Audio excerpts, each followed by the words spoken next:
Okay, thanks a lot for that. I think there's everybody in the back, there's some more seats up front. So yeah, thanks everyone for coming out and the Hamilton Coalition for putting this on. This is part of the mini tour in Ontario for this latest book, Canada's Long Fight Against Democracy, which co-authored with Owen Schock. And one of the aims of the book is to answer that old joke of why has there never been a coup in Canada, because there's no Canadian embassy in Ottawa. So this book is not about Canada propping up authoritarian governments like selling weapons to the Saudi monarchy, which you hear some discussion in the dominant media of. This is about Canada's role in actively or passively subverting democracy. If you want me to hold it. So yeah, it's about Canada actively or passively subverting democracy, and it's timely. Just last week we have Justin Trudeau attending this democracy summit and announcing Canada's commitment to democracy. So in the statement that Trudeau made, he said, quote, "Democracies around the world are facing threats, from foreign actors trying to influence election results to malicious cyber activity to disinformation. The Prime Minister reaffirmed Canada's unwavering commitment to protecting and strengthening democratic institutions at the Summit for Democracy." And then they announced $2.5 million to counter foreign interference. So the Trudeau government talks a lot about democracy, claims Canadian foreign policy is about democracy, advancement, etc. The unbelievable hypocrisy of the Trudeau government to make these claims. So we know, or anybody who bothered to pay attention should know, that in the fall of 2019, we supported the ouster of elected president of Bolivia, Evo Morales. Trudeau government supported that, right? And first ever indigenous elected president of a majority indigenous country. The Canadian government supported undermining the elections that Morales had actually won, and actually won by more than 10%, that made sure that he didn't need a second round runoff. But Canada has undercut this by, through its diplomatic comments, through the organization American States, which claimed there was some problem with the tabulation that took place. And these claims, which were later shown to be completely absurd and disproven clearly, this gave momentum to protests. And then when the military stepped in and ousted Morales, Foreign Affairs Minister Chrystia Freeland said, quote, "Canada stands with Bolivia and the democratic will of its people. We note the resignation of President Morales and will continue to support Bolivia during this transition and the new elections." We then supported this interim president who had won less than 5% of the vote, this far-right, anti-indigenous leader, who was supposed to just be there for a short period, but did everything she could to avoid new elections. And we supported her throughout the whole year while there was repression. And finally, the protest movement became too strong, forced the hand of Áñez, the interim leader, to hold elections, and lo and behold, Morales' political party wins the presidency, wins most of the elected positions, and it becomes absolutely clear that this was an anti-democratic coup that we had supported. More recently, in Peru, Pedro Castillo was ousted, leftist president, and on the day he was ousted, the Canadian officials at the Organization of American States celebrated his ouster, said it was a step forward for democracy. And then immediately, Canada's ambassador in Lima, Marcotte, he goes out of his way to try to shore up this replacement usurper government. Multiple meetings, in like a 6-week period, he meets with more than 6 different ministers of this replacement government. You have Foreign Minister Joly, who calls the new foreign minister, replacement foreign minister, and she says, quote, spoke with Peru's Foreign Minister Ana Cecilia Garvasi to reiterate our support for the transitional government of President Boluarte. So that's Joly trying to shore up this unelected replacement government that continues to be in power. Most of the hemisphere didn't immediately recognize Boluarte, right? Canada was offside with most of the hemisphere. And we did this, and I should point out, we did this amidst massive repression. I mean, 60 people were killed, mostly indigenous people, protesting the coup, and we were working to shore up what was a very shaky replacement government at that time. Another example of the Trudeau government trying to subvert a legitimate government took place in Venezuela. I'm sure people in the room are familiar with Canada's role, at least at a general level, of trying to oust Nicolas Maduro. But this was a really aggressive campaign. Fortunately unsuccessful, but nonetheless a very aggressive campaign. Canada set up the Lima Group in 2017 of governments in the hemisphere opposed to Maduro. Canada took the Venezuelan president to the International Criminal Court. So while we're pressuring the ICC to not investigate Israeli war crimes, right? We're threatening our funding to the ICC so they don't investigate Israeli war crimes. We're saying that the Venezuelan officials are responsible for like massive human rights violations. The notion that the Venezuelan government is responsible for even 1% of the human rights violations of the Israeli government is absolutely ridiculous. So we take them to the ICC, which is designed to weaken, isolate the Maduro government. We fund opposition groups. We bring in sanctions, 4 rounds of sanctions against Venezuela. And then the Canadian government is right at the center, and actually spends months, according to the Canadian press, spent months working to unite Venezuela's opposition and the international community or other governments behind this notion that Juan Guaido, who was a totally unknown politician, he was in the 4th biggest party of Venezuela's opposition, right? The Voluntad Popular won the 4th most votes of the opposition parties. And we're right behind this whole project, which is deciding that Juan Guaido is president. And then after this self-declaration takes place, you have Trudeau, he repeatedly calls Maduro a brutal dictator. He spends a significant amount of diplomatic energy trying to convince governments around the world to get behind Guaido. So when he's talking to the Japanese leader, the Spanish leader, he's always bringing up this whole Venezuela question. This took place all throughout 2019. So Canada spent significant energy, the Trudeau government spent significant energy to try to oust Venezuela's government. So this business about, we're all about democracy that we hear repeatedly from the Trudeau government is complete nonsense. Now, of course, this doesn't begin with the Trudeau government. Canadian governments over the years have long claimed that their foreign policy is about upholding democracy while they subvert democratic governments. And in the book, we detail, I think, about 10 different cases where we call Canada passively supporting mostly US-backed coups, US-led coups. So Mossadegh in Iran, Arbenz in Guatemala, many other examples of just sort of passive support for these anti-democratic efforts. But we also detail about a similar number of kind of more active cases, right, where Canada actually plays quite a significant role. So people in the room are probably familiar with Patrice Lumumba, right? He's the Congolese independence leader. Very well respected today. He basically wanted not just a political decolonization, but a genuine decolonization where Africans didn't just become or Congolese Africans didn't just become the leaders, political leaders, but the country actually took control of its natural resources, which was not at all Belgium's plan when they granted this decolonization. And so he's elected. The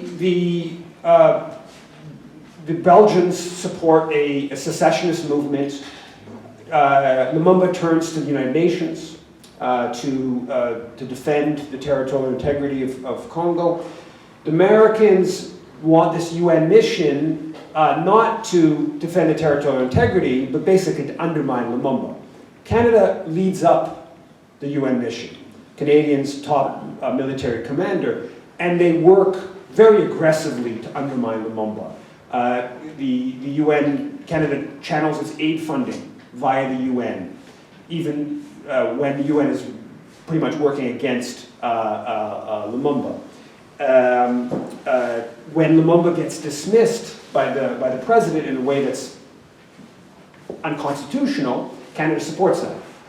The UN mission, when Lumumba turns to the Soviet bloc for support when he's being undermined, the Canadians, part of the UN mission, block that. They block him from getting a national radio address after he's been illegitimately ousted. And then he's put under house arrest.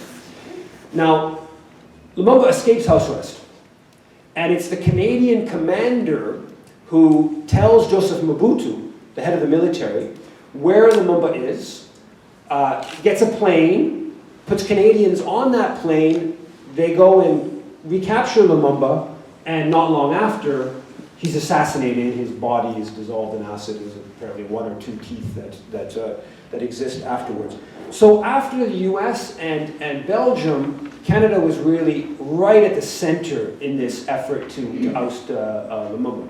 Another case that's well known is, of course, Salvador Allende in Chile, right? We just passed the 50th anniversary of Pinochet's coup that I'm sure most people in the room have some awareness of. Canada played a significant role in that ouster of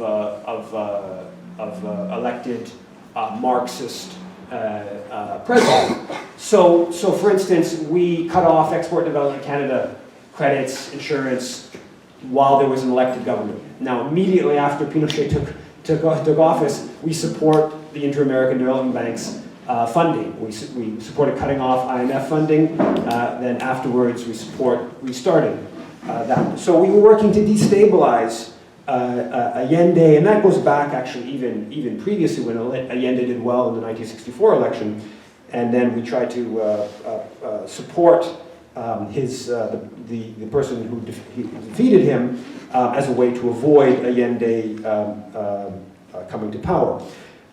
We recognize Pinochet within 3 weeks. So, and then there's a huge amount of Canadian capital that comes in, Canadian mining companies. And probably most infamously, the Canadian ambassador in Santiago, Andrew Ross, says, while there's the Allende supporters are being detained in the football stadium, he says, quote, "Reprisals and searches have created panic atmosphere affecting particularly expatriates, including the riffraff of the Latin American left, to whom Allende gave asylum. The country has been on a prolonged political binge under the elected Allende government, and the junta has assumed the probably thankless task of sobering Chile up." So sobering Chile up, of course, was killing thousands of people and torturing tens of thousands and terrorizing many more. So that was the thinking in Ottawa vis-a-vis Pinochet Allende. So we supported that coup in a substantive way. Now, one of the things about these coups that Canada's been involved with is the indifference to the human effect, right? It's just like, oh, we can overthrow these governments, and maybe that leads to things collapsing, or maybe it leads to war, whatever, right? And right now, on at least 3 major international affairs issues, Canada's anti-democratic behavior contributed, in some cases fairly significantly, to the devastation that's making headlines today. Though, I should tell you, our media will never actually link Canada's role in these affairs. The clearest example of that is in Haiti, right? Now, the media is now talking, last couple of weeks, they're talking about Haiti again, huge insecurity problem. You have the leader who we appointed, who has been blocked from returning to the country, and most of Port-au-Prince is kind of like controlled by what are called gangs, young men with guns, and you know, what was a difficult life for the vast majority of Haitians, who were, you know, very impoverished, has now become even more difficult with significant insecurity. And on the political front, there is no one that's elected in Haiti. There's no elected official in the country, right? So it's a breakdown of the state, the government structure, and to some extent just, you know, social affairs in general. There is a very strong connection between Canadian policy and Haiti. Most importantly, our role in ousting the elected government in 2004 and the situation today. So in 2004, well, in early 2000s, there was the best elections in Haitian history, and 7,000 elected officials. So, and in one of the most impressive imperial propaganda feats of this century, Jean-Bertrand Aristide, the president that in the US Marines on February 29th, 2004, take from his house, put him on a plane, dump him in the Central African Republic with Canadian Special Forces securing the airport. And Aristide gets demonized and his government gets destabilized on the basis of an election that he neither was running in nor oversaw. So there's all this huge campaign against Aristide's undemocratic, based on an election, again, that he was not running in and that he didn't oversee. He was not in any position of authority at the time of the election. And so basically what happens is in May of 2000, there's elections for all the positions in the country except for president. And Famille Lavalas, the political party of Aristide, wins these elections like across the board, more than 70% of 7,000 elected positions. The opposition, of course, is not very happy about this, and even though the Organization of American States initially says these are solid elections, high participation, peaceful, etc., they then reverse course pretty quickly after it's clear that it's just a total rout by Famille Lavalas. And the opposition starts claiming there's a problem with how 8 senatorial positions are tabulated. Basically, to not have a runoff, they just count the top 4 candidates for that position of for the senatorial position, not all of the positions, even though according to the Constitution, technically they should have counted all of the people, all the votes, all the different people running. They just count the top 4. It would have had no effect on the overarching election because Famille Lavalas won by such a large majority, and the Famille Lavalas candidates almost certainly would have won a runoff. The opposition uses this, and the Canadian government plays a really important role in this through the Organization of American States, through its diplomatic comments, in basically claiming there's this breakdown of democracy in Haiti. And the opposition uses this to justify boycotting the presidential election, which was planned for November of that year. The Canadian-US government used this supposed electoral deficiency to cut off assistance that had already been agreed to by the World Bank to Haiti, which made up almost like half its budget, huge amount of financial assistance. And at one point, the Aristide government starts paying interest on loans that Haiti had never actually even received. And so simultaneously, we cut off our bilateral assistance, the money that Canada, not all of it, but almost all of it, the money that Canada puts into Haiti starts going more and more to NGOs that are critical of the elected government, working to destabilize the elected government. There's this paramilitary campaign from the Dominican Republic, which the Haitian elite and the CIA are heavily involved with. And the Canadian government,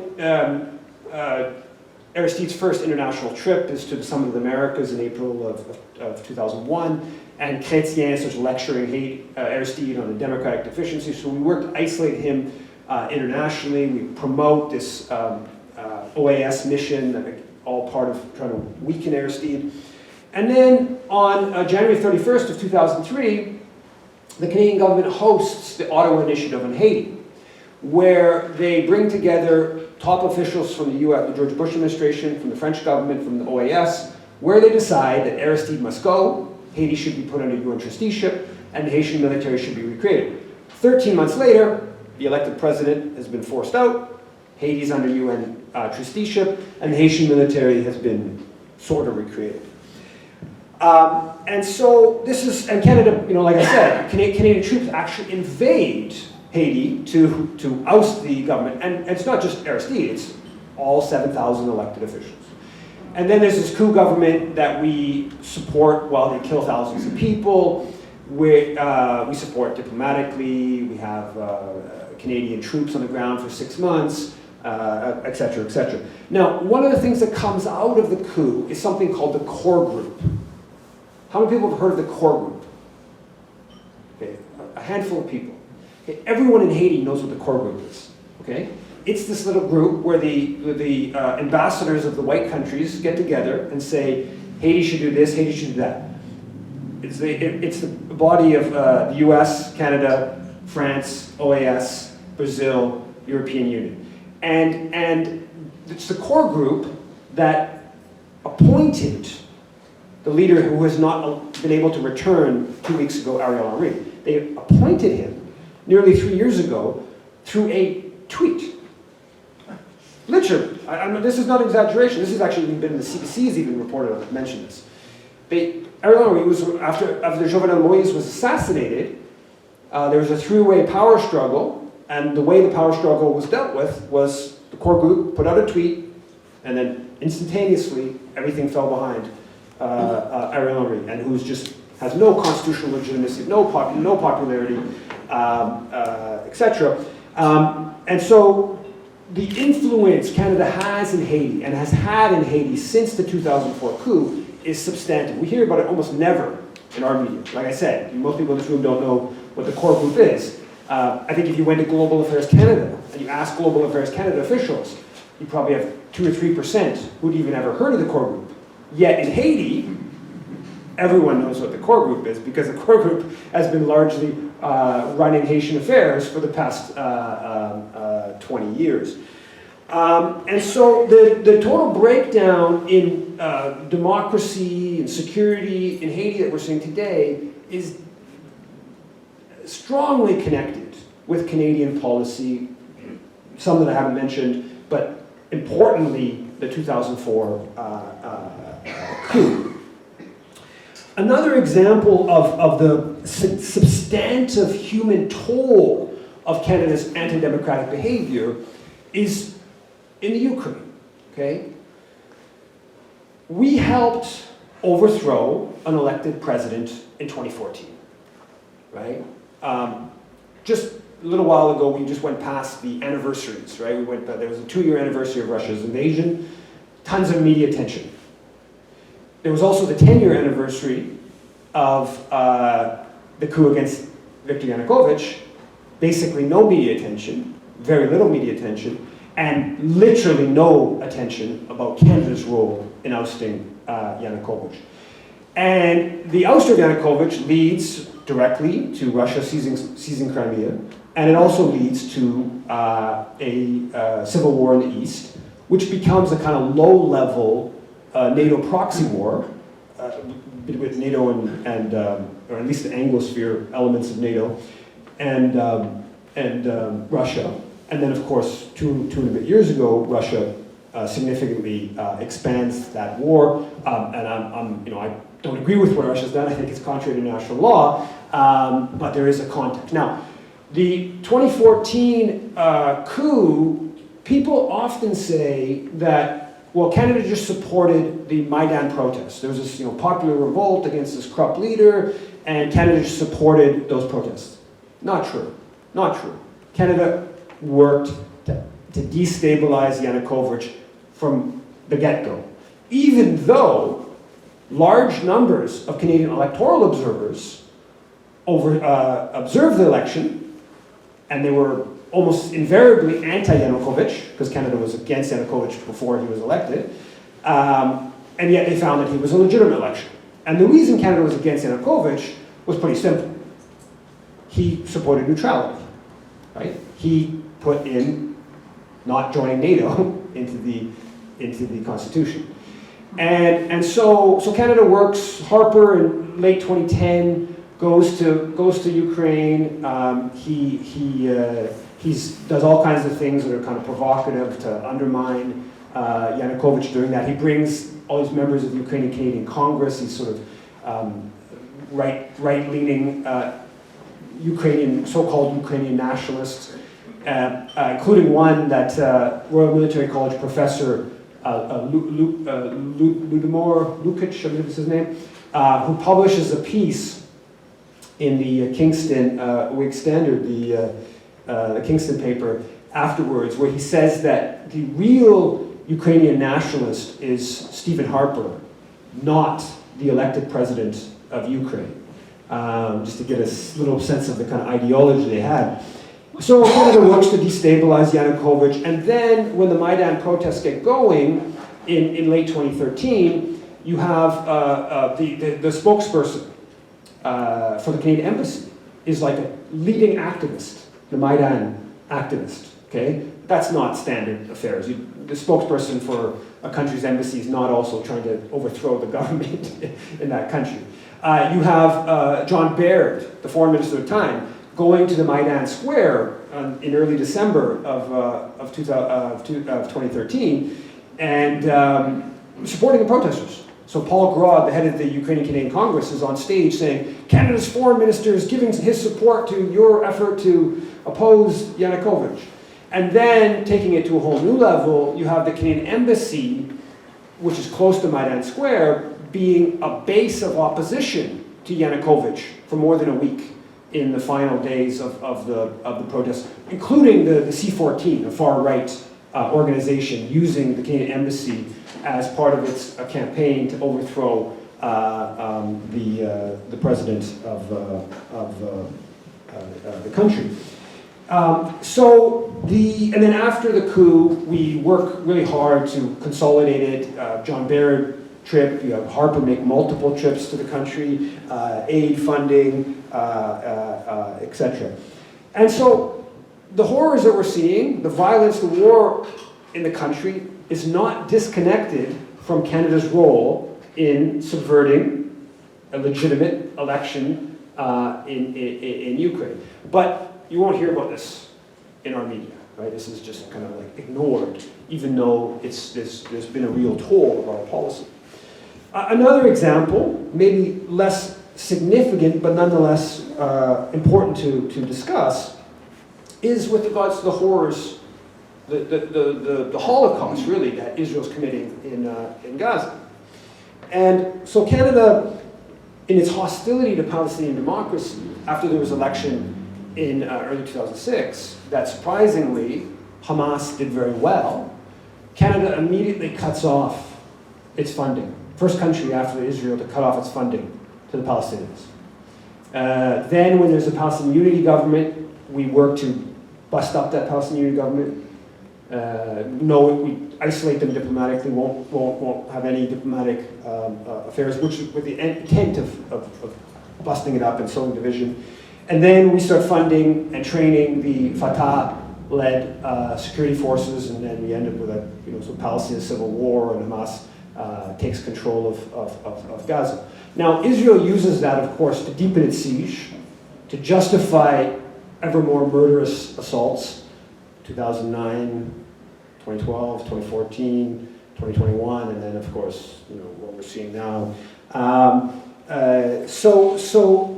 Canada's hostility to Palestinian democracy enables Israel to isolate Gaza, to further demonize Hamas, and partly explains the absolute horrors we're seeing. Now, I can get into, if you want, many different ways in which Canada has enabled violence against Palestinians and Palestinian dispossession, but at the level of democracy, or narrowly defined here democracy, there's this real contribution that we detail in the book. So this book is obviously it's an effort to build critical consciousness around Canadian foreign policy, right? There's just still, this is a broader aim of my writing, which is this attacking this notion of Canada as a benevolent international force, which is not based in fact. This myth is strong, and we need to challenge it. So it's designed, of course, to do that. It's also partly, one element in it is when talking about Canada's role in the coup in Haiti, always people ask why. And there's many facets to explain the why question, but one is that this is not an aberration. When the US works to destabilize and overthrow social democratic-minded leaders, Canada usually supports that, right? So this is a pattern, right? We shouldn't be like stunned that Canada helps overthrow Manuel Zelaya in Honduras in 2009. This is what they do. there's a pattern here. So that pattern, I think, is important for people to recognize and to grapple with and to inform how they see Canada's role in the world. Another part of that is this whole business of we're in these conflicts right now with China, with Russia, with Iran, and the media and the politicians say that we're in conflicts with these countries because we believe in democracy and they're authoritarian. Well, if you take a look at the record, you'll find that Canada has been involved in overthrowing many governments, so it's a little bit hard to take too seriously this notion that the main motivation is democracy versus authoritarianism, right? So that there's, I think, other elements, other factors that explain our hostility towards those countries. So the book's designed to kind of undercut some of that. Also, this whole business of foreign interference, right? Which is tons of talk about foreign interference. We have this inquiry, parliamentary inquiry. It's supposed to be our top concern, but we never talk about Canada's interference, right? I mean, literally, like the core group, right? This is like the Congolese ambassador, the Guatemalan ambassador, the Bangladesh ambassador, Jamaican ambassador. They get together in a couple of weeks. They decide, okay, you know what? We think that there should no longer be national health care in Canada. This guy over here should be the prime minister. This is what the core group is doing in Haiti, right? Imagine if that was happening in Canada. Like the claims of against China for foreign interference compared to the very well detailed Canadian interference in Haiti is just like, it's a joke, right? So this is not an argument for foreign interference. I'm not saying we shouldn't be concerned about foreign interference. I think there's the U.S. and Israel have a lot more influence in Canada than China or Russia or Iran do, or even for that matter India. But I think that the UN Charter does say that, quote, nothing should authorize intervention in matters essentially within the domestic jurisdiction of any state. And self-determination is a core principle. So foreign interference is not a good thing. I'm not arguing for interference here, but Canada has no moral standing, right? And the media, and I would say, any self-declared progressive politician has a responsibility to when talking about foreign interference, to talk about it in a bit of a broader sense, including the ways in which Canada is involved in that process. So that's part of what this book's about. The why question of why are we involved in these coups? There's no simple answer. I think the simplest thesis would be that the U.S. empire, when there's politicians that pursue policies that are social democratic minded, socialist minded, that some way threaten the power of big business corporations, the capitalist class, that they work to undermine. And oftentimes, the working to undermine governments pursuing those policies leads to them wanting to directly crush them and oust or overthrow, and in some cases assassinate. And Canada supports that. That would be the simplest explanation for most of the Canadian coups. But within that, there's much more. As I mentioned, the Yanukovych thing in Ukraine, that I don't think has much to do with capitalism. It has to do with geopolitics and the question of NATO. Some of the coups in this hemisphere in recent years, like ousting Zelaya in Honduras, or Lugo in Paraguay, the efforts against Maduro and Morales, that's in part a way for Washington and Ottawa that don't like the Latin American integration efforts that are going on, right? The CELAC and stuff like that they exclude the US and Canada. Unlike the OAS, which is dominated by the US and Canada, they exclude the US and Canada. And so they want to reverse that effort to break away from North American domination of the hemisphere.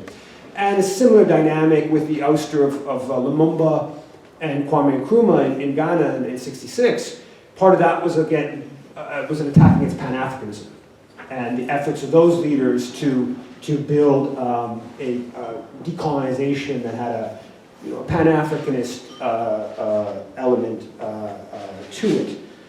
So there's many facets. Also, we shouldn't forget that the Canadian state has been involved in destroying or undermining First Nations governance or democracy for a long time. Right? There's a long history of that within so-called Canada. So there's a history at that front. Now, also the point of the book, build critical consciousness. Maybe give us some tools to understand the coups. Often coups don't happen overnight, so there's actually a lot of time when you can intervene to try to check Canada, the US, or whatever, their role in trying to destabilize the government. You can see where there's this campaign of demonization, of diplomatic isolation, and try to push back. So having some knowledge on that front. But yeah, mostly this is a book about building a critical consciousness, aiding these movements that are challenging Canadian foreign policy, and I think that what we're seeing with the great popular uprising right now against Canada's role in enabling the genocide in Gaza is something unique I've never seen while paying attention to Canadian foreign policy. So it's to boost some of that kind of activism, and the simple thing is that the first step in all this is understanding, knowing, having knowledge about what Canada's done around the world. So we say we view this as a sort of a handbook for democracy. I'll leave it at that. Thank you, and I'll take questions.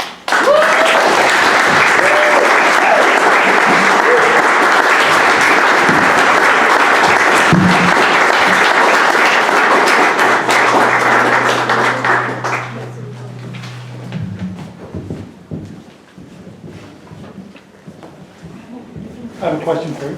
Just wait a second. Okay. Sorry, I'm just going to introduce Ken Stone now. Woo!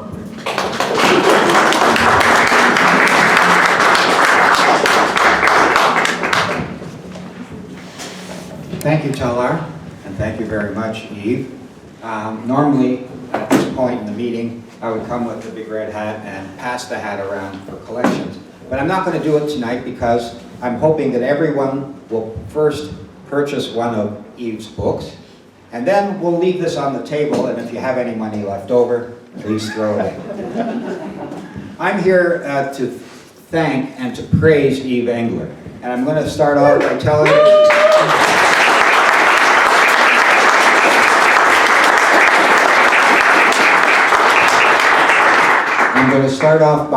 you a little story about the first time that I met Yves. And that was at McMaster University about 13, 14 years ago. And there was a meeting that our coalition was co-sponsoring with Peace Studies at McMaster. And all the students in Peace Studies were required as part of their syllabus, or their course requirements, to come and hear the guest speaker and write a reflection on it. So the place was packed. There was standing room only. And Yves walks in the room and he turns to the crowd and he says, "Please raise your hand if you think that Canada is a benevolent force in the world." And so all the hands go up in peace studies except 2 or 3. And then he says, okay, and he starts to lecture, and he lectures the way he just did now for about 45, 50 minutes. And at the end of it, he asks again, and he says, how many people believe that Canada is a benevolent force in the world?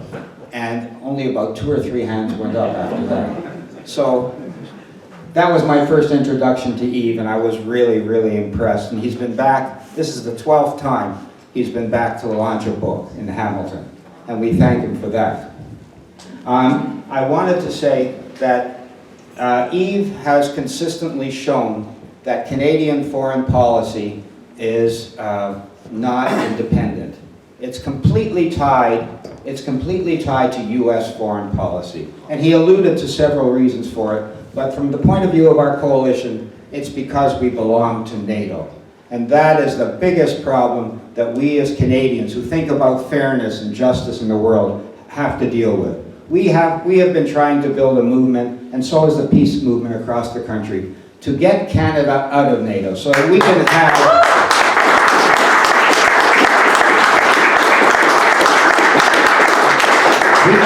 an independent, non-NATO, peaceful, environmentally friendly foreign policy.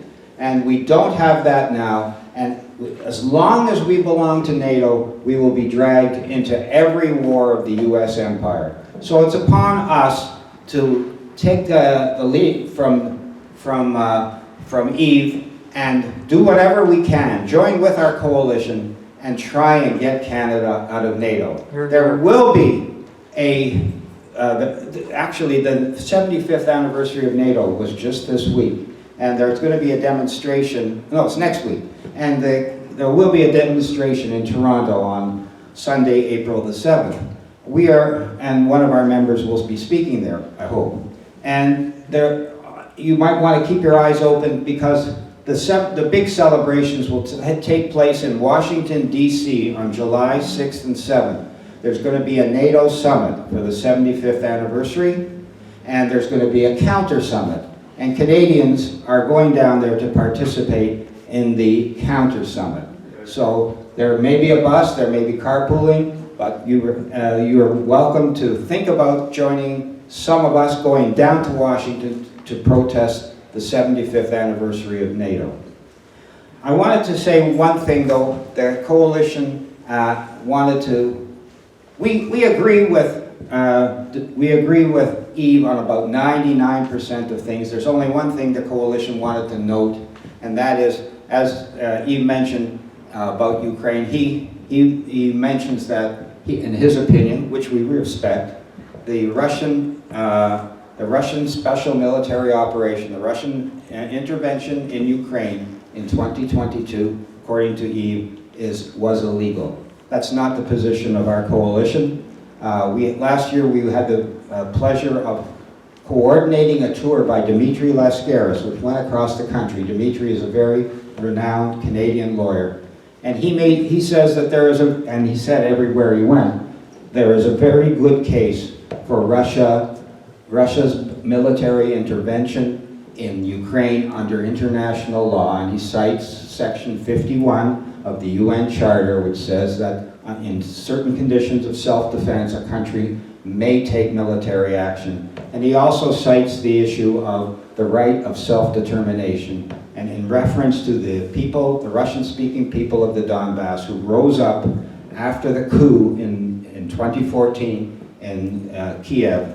They rose up because the junta, which was riddled with neo-Nazis and is still riddled with neo-Nazis, took away the official status of the Russian language and closed down much of the culture of the Russian people, the Russian-speaking people in Ukraine. So they rose up, they had a rebellion, and Russia for 8 years tried very hard through the Minsk Accords to bring the Donbass peacefully back into Ukraine, but the Ukrainian government would have none of it, and they were shelling the Donbass all the time. 14,000 people were killed, mostly from the Donbass, and 1 million people fled the Donbass into Russia as refugees.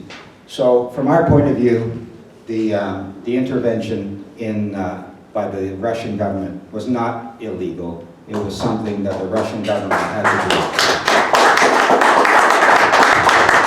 do. We regard NATO as being the criminal in Ukraine, that the war that's taking place there now, in which hundreds of thousands of people were killed and there's so much destruction and so many people injured, that was the work of NATO and the expansion of NATO from 1991 until today. That's the cause.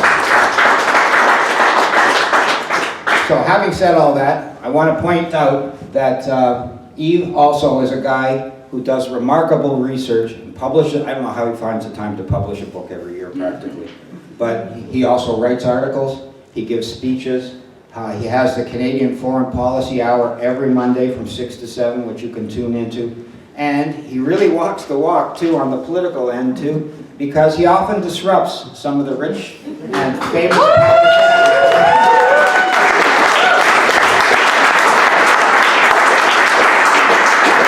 My favorite is the one where he interrupted Sandange, the Minister of Sport and Culture.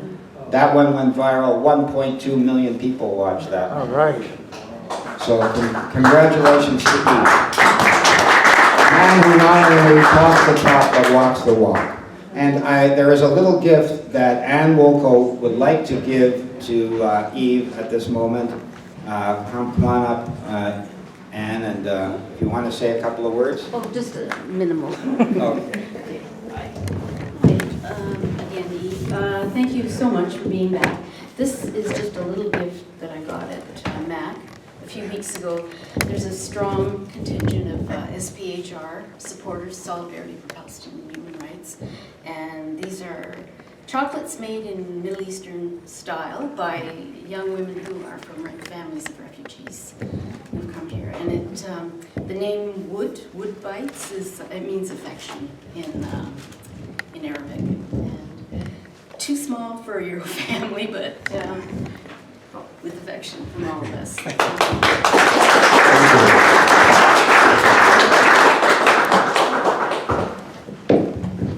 Thank you, Ken, and thank you, Yves. So yes, we hope you'll buy a copy of Yves' book. We also have a donation box in the cookie tin at the back. Dave Rennie, please wave. He has books, buttons, and free literature there.